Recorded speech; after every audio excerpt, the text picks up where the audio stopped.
Hello, Mary. Hello, my name is Mary Douglas, and I have something to say. I grew up in Washington, North Carolina, and everybody called my town Little Washington.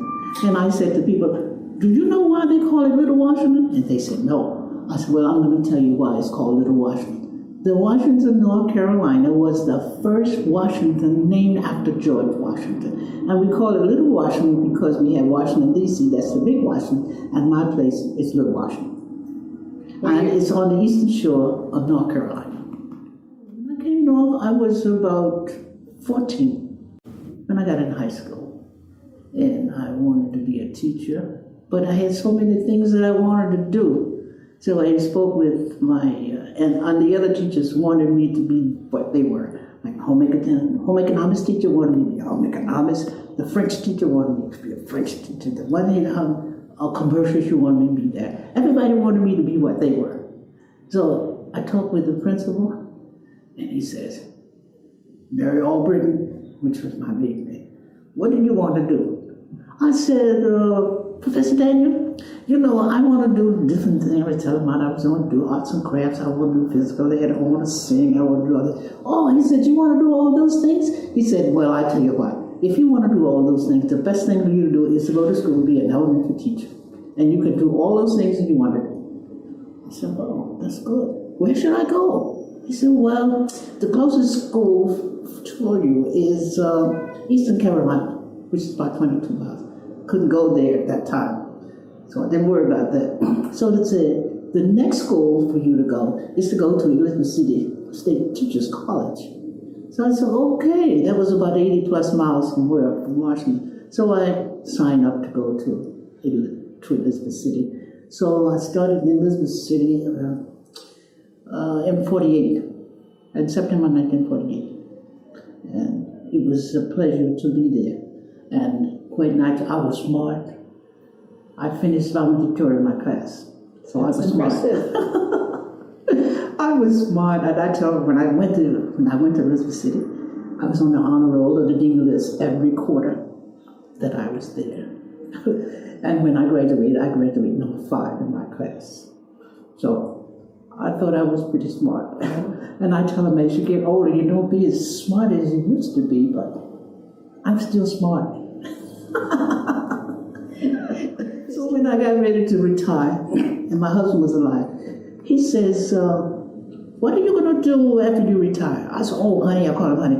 I said, oh, honey, what I'm going to do, I want to volunteer in a hospital or nursing home, but I don't think I have enough nursing skills. He said, what are you going to do? You're going back to school again? I said, yes, I think I'm going back to school again. And I'm going to school to be a CNA so I can go to the hospital. So he says, okay. But now, he was getting ready to retire too. So he says, okay, now you know when I come home, I don't want to see you in your bedclothes that I left you in the morning, and when I come home in the afternoon, you see. I said, oh, honey, you don't have to worry about that. I said, you will never see me in my bedclothes when you come home in the afternoon. So I told myself, this is what I told myself. He'd never catch me in my bedclothes. If I stayed in my bedclothes all day, by the time I thought he was coming home, I would dress up like I've been someplace. And that was so funny. But he never got to the point that I had to do that, because as I was retiring, I retired in June, or was retiring in June. He died just before school closed. He died on the 21st of June of the same year I was coming out at the end of June. So goodness. That was something. And what happened, I was fixing up my room to leave. I'm packing up my things. So he says, I'm going to come and get you at 4:30. But he got off work because he was working with housing. He was one of the supervisors for housing. So I went downstairs to tell the secretary that I was still upstairs, preparing my room. So when I went down to tell the secretary on the first floor, I was on the 3rd floor. He walks in the front door. So I said to him, honey, why are you here so early? He said, you know what? I went to the doctor today, and I didn't want to go home. I stopped to a store and got a card for you, because the next day would have been our 30th anniversary. So he bought an anniversary card for me. So when he came into that school, he offered me the car keys. He was driving my car. So I said, honey, you take the key. He said, where is it? He says, I need something to eat. Where is the nearest place? I said, well, it was on Southern Boulevard and 180th Street. I said, the nearest place is down the street on Southern Boulevard to McDonald's. He said, oh, I don't want no McDonald's stuff. I said, well, we have to go where we usually go. He said, where is it? I said, Sister's. So we go to Sister's. So we went. I said, you take the key and drive us to Sister's. So we went there. I order a fisherman platter. He ordered steak and potato and all of that. Now we sit there and we were just sitting there laughing and talking and carrying on. And he says to me, he said, you know, I don't feel like I want to go to the market today, because every other Thursday we would go shopping. Well, nobody home, just the two of us. So I said, honey, you don't have to worry about going shopping today. We can go Saturday.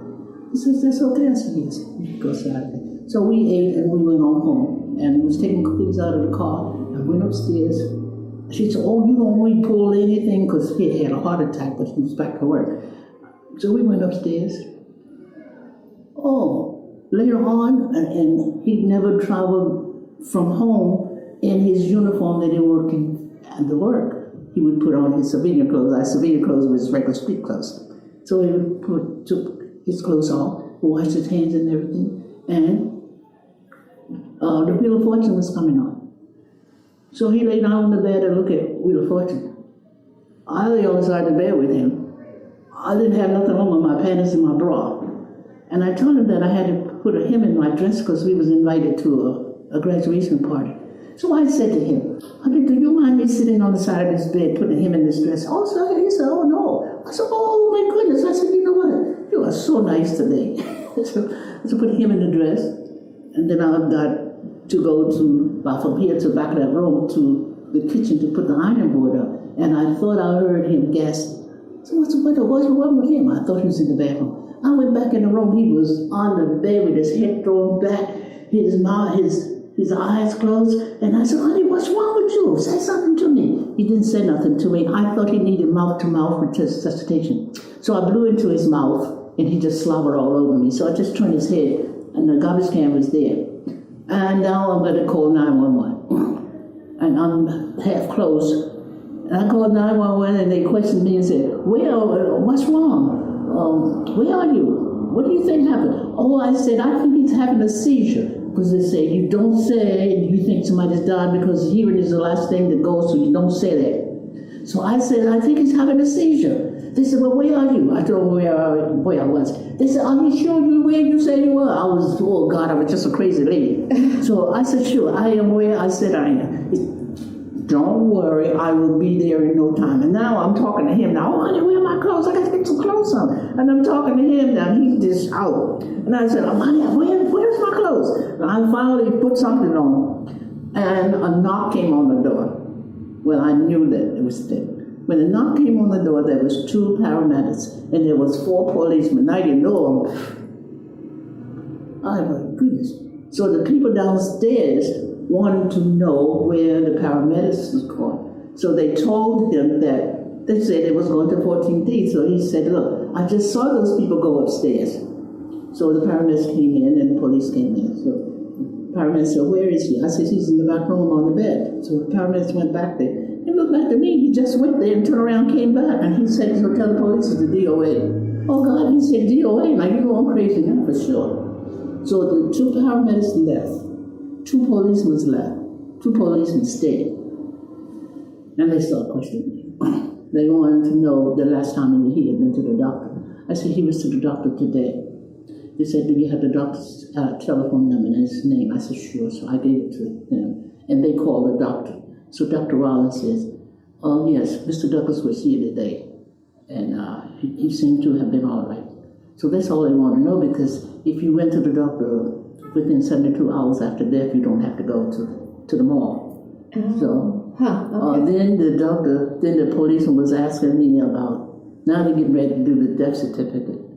And they started asking me, when did we get married? What was my maiden name? And they wanted to know his mother and father and where they were. you know, and of course the address of the house and everything. I was so mad with him, and and then the policeman said, when those two left and left me with these two, and after these two finished questioning me, I said, then what do I do now? Because there's nobody in the house but him and I, and he's dead and I'm there. So the police said, you call your favorite undertaker. But the two policemen left me there by myself and him in there. So now I'm crazy now for sure. So anyway, I called up the undertaker, which was friends of ours, and they were about 4 or 5 blocks from the house. I said, okay, Mrs. Douglas, I'll be at your house in a half hour, 45 minutes. So they came and they took him. I just couldn't believe that man was dead. I just knew that they were going to take him to the undertaker, put him on a cold slab, and they're going to bring him back to me. And I was sitting in the house waiting for them to bring him back to me because I just could not believe that the man was dead. So then when I found out he was dead, and he was a veteran, so he died on a Thursday. So Monday they had to make arrangements to take him to the veteran cemetery, so I had to get all the papers and everything. So I think it was either Monday or Tuesday that they had the funeral. And I was in and then I had the 2 kids to come home. Tried to call the boy because we had just gone down to Louisiana in May for graduation, and the husband died the next month. He had left New Orleans and gone to Atlanta to be with one of his fraternity brothers because he was getting married. And my daughter, she was in Albany, Georgia, so I had to call her. And I told her that Daddy died. I called her husband Dad. She said, oh, Mom, I said, what happened? I said, he's still in here. The undertaker's coming to get him. Oh, Mom, stay on the telephone. Stay on the telephone. Oh, Mom, stay on the telephone. I said to her, when I saw, why did you want me to stay on the telephone? Because she said, Mom, I thought that you would be so excited that you would let the undertaker take Daddy out of the house. I said, oh, no, that wasn't going to happen. So when they came, I was so mad with my husband for dying.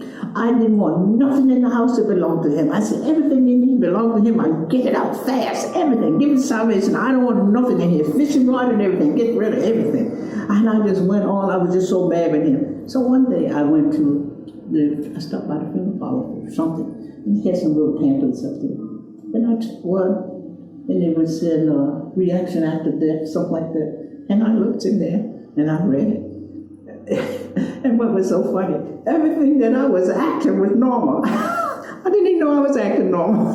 I did not know I was acting normal. Feels And some of the anniversary card that he gave me, that he never signed because he always said, when the card said, I said, oh, honey, you can sign it. He said, well, it's not the day. I signed it the day. So he put the card up there because the next day was our anniversary. So the card was never signed. And I got the card, and every time I read the card, I would just cry. I just felt so bad. It was so bad. He brought this beautiful card to me, and he wasn't able to read it to me. I wasn't able to read it back to him. But anyway, I got over it. But I didn't even know I was acting normal. But I was acting normal. I wanted to be a volunteer at a hospital or nursing home, but that's why I went to medical aid training school, because I didn't know that I had enough nursing skills. Because all of us, we have skills that we don't even know we have. And I went to medical aid training school and got the nursing skills, but there was other skills within me that I didn't even realize I had. Because they talk about different things, but deep down in you have to face these things, and you have to want to do it. So I knew what I wanted to do. I knew about sick people, being in the hospital, and so forth. So when I finished my training, the head nurse says, all of you who have finished, go to a hospital or nursing home and see if they will hire you. Oh my God, now this is another thing. I said, hire me? I said, now I don't punch that clock for 33 years. I don't want to punch no clock for nobody. If I volunteer, I'm going to go on my own. If I don't want to be there, I don't have to be there, because I'm not going to get paid. But then when I went there, and the lady says, what kind of person would you want to work with? I said, I would like to work with the older people. She says, I know just the department to put you in. I'm going to put you in the neurosurgical unit. So she put me in the neurosurgical unit. For years I was in the neurosurgical unit. And it was a pleasure being in the neurosurgical unit, because all those people who had something with back, brain, the hands, the muscles, or something like that. I was in contact with them, and we had people from the doctor who was in charge of that. Our doctor was known all over the world for doing something to put a stimulus in the back, in the nerve somewhere, to get these other things working. And we had people from all over the world. We had one group of men there, but the man was the patient, but he had his interpreter, so he was there also. And he came from Kuwait. I never heard talk of no such place. So I said, how do you spell it? So he told me how to spell it. I said, well, I'm going home and look on the map. So I went home and looked on the map. Kuwait is a little country that's near Yemen, down from Saudi Arabia. So I went there, and they were just as nice as they could be. But the most exciting group that I had was the ones from Texas. That southern brogue that they had, that was too funny. I mean, that was just laughter for me because the accent and so forth, but the nicest people in the world. The other little fellow that had something with his back, his spine somewhere, he couldn't walk. But Dr. Wars put some stimulus in there, and the little fellow started walking. So all of the nurses, including me, were so happy to see this little fellow walking, although he was tiptoeing around. And I used to go in the room and talk to him. He came from Australia. And he was telling me about the boomerang and the kangaroos and all these other kinds of things. I said, you know what, that sounds interesting. I said, one day maybe I will get to Australia and I will see some of these things. Did you know, years later, did you know I have been to Australia?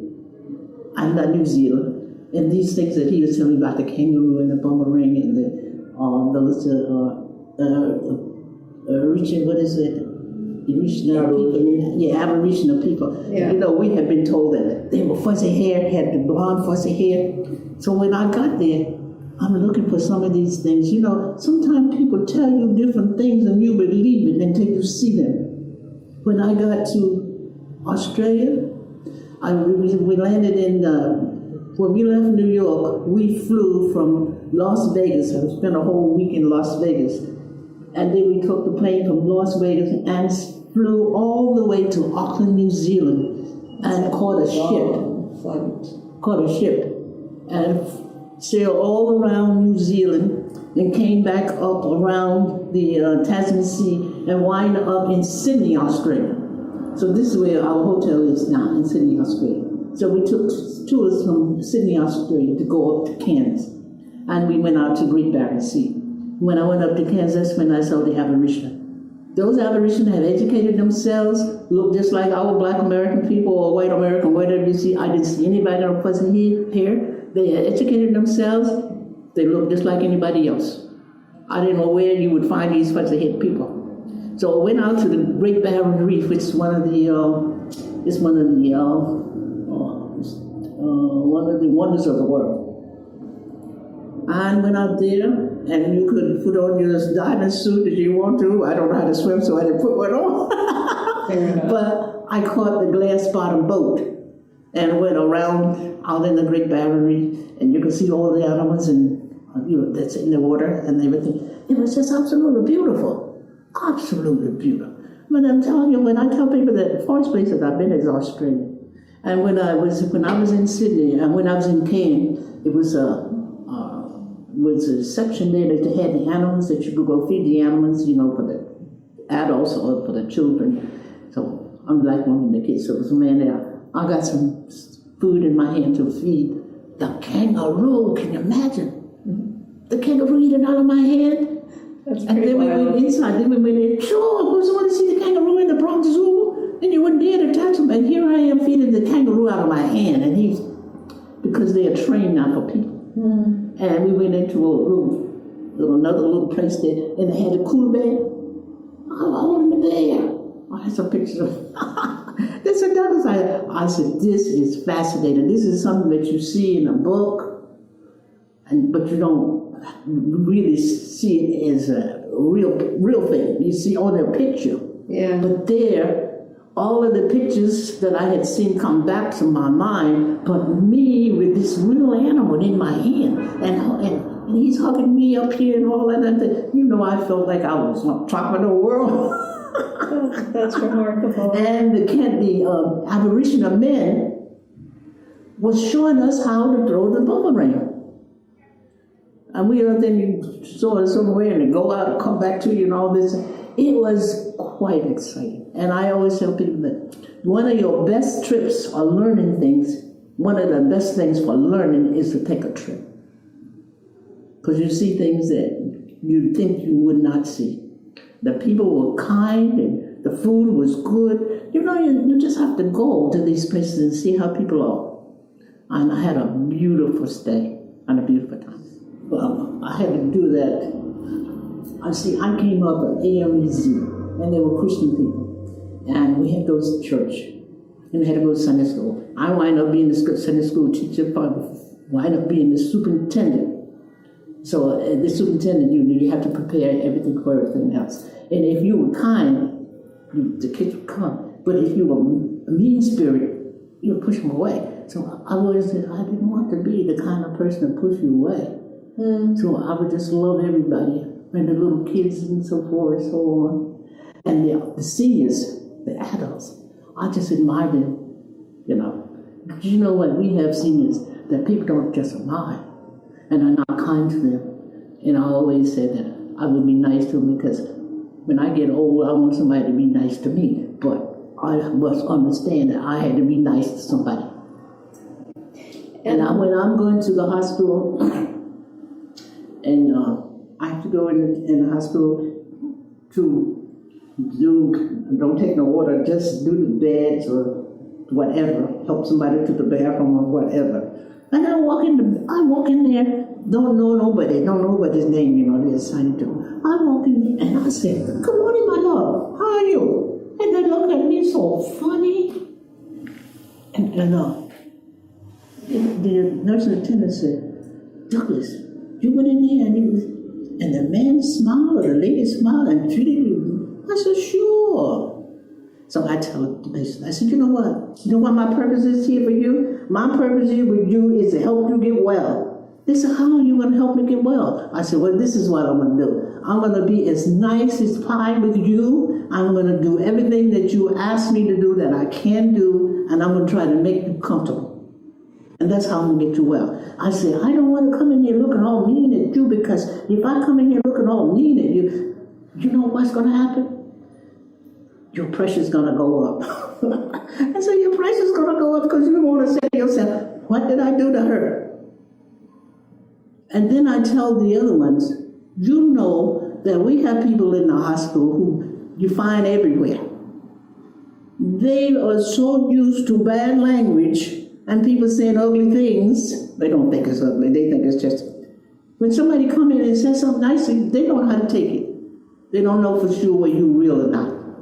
So I tell them all the time that you have to remember that these people don't have anybody to say nice things to them. And then the next day they don't see me, and they don't see me until the next week. And so they are if they're still there, they say, "Oh, Mrs. Douglas, where were you? Were you on vacation? I didn't see you." I said, "Oh no." I said, "I'm just here that day." I said, "I missed you." I said, "Well, I'm here today." So this is how I tell them that I'm there to help them get well. Is there one more thing you want to tell younger activists? Oh, I tell them that, listen, when you get on the job site or anything, you must do what you're told to do. You don't challenge anybody unless it's necessary, but you do what you're told to do. And if you don't know what to do, you ask. That's what you got a mouth for. Because if you don't ask, and the things you don't ask are the things you should ask. I said, the teacher always told me, look, the things that you don't ask are the things that you should ask. And I got my master's and my professional diploma from Teachers College. And the professor said, look, anything you want to ask, you ask. The things that you should ask and don't ask, those are the things you should ask. Sounds like good advice. Oh, sure. It sounds like you've been following it. Well, I certainly hope so. And when I see my teachers or either my colleagues, they are very happy that I have made the progress that I have